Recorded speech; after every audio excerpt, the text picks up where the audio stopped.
Marshall versus Dino Brewster. $7 million. Winner takes all. We'll settle this behind the wheel. We got to start with something off the top, dude. Every morning at 10 o'clock, I turn on a show. It's not on Fox, but it's called The Price is Right. Yes. And I found a video the other day. Is that true? Is that you? Yeah, that is me. That is me, and it looks like I'm on some serious crack. Yeah, that was my next question. That was me. It's a PSA. Do not do crack, or do not drink. Do not drink 6 bottles of Red Bull. Because Price is Right is not just a random name out of the hat. Like my friends and I used to go all the time.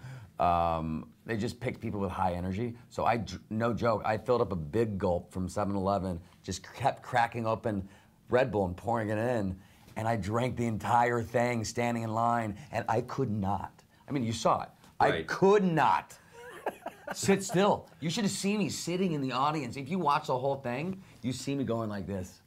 Like I cannot sit still. It's ridiculous. Well, we got to talk about the film, dude. The film is fantastic. Oh, right on. Thank Let's you. just start off with the adrenaline rush that's there and the stunts. You're a stunt guy, Scott. Yeah. You brought a lot into this film. You know, as a world that I grew up in and retired finally in 2005, and my father worked on the greatest freaking car movies of all time back in the 60s and 70s, like Bullet and French Connection, A Vanishing Point, right? And Smokey and the Bandit. I mean, it was so much fun. And they did all the stunts for real.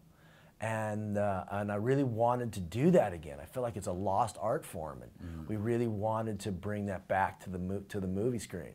What about the training, though? I mean, did you do training for this, or I mean? Yeah, they didn't just give me the keys and say good luck. It was perform your own stunt.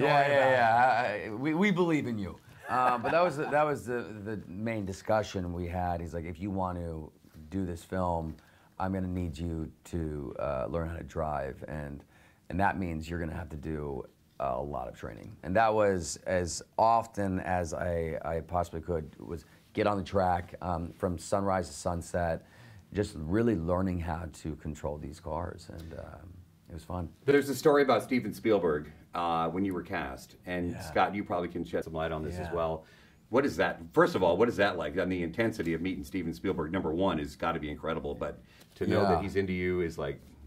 You know, it's such a dream come true. I mean, he's Spielberg, and he's Spielberg for, many reasons, and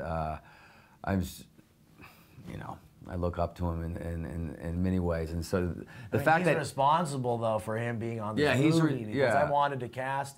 I originally saw Aaron. I didn't know Breaking Bad. I felt like it was an ignorant alien that never watched the show, and he was up. They wanted him to be maybe the villain in the movie, and when I saw tape on Aaron, I was like, this kid's incredible, and I think a more interesting choice though would be him for the lead, and they said no way, there's no way the studio's going to go for that.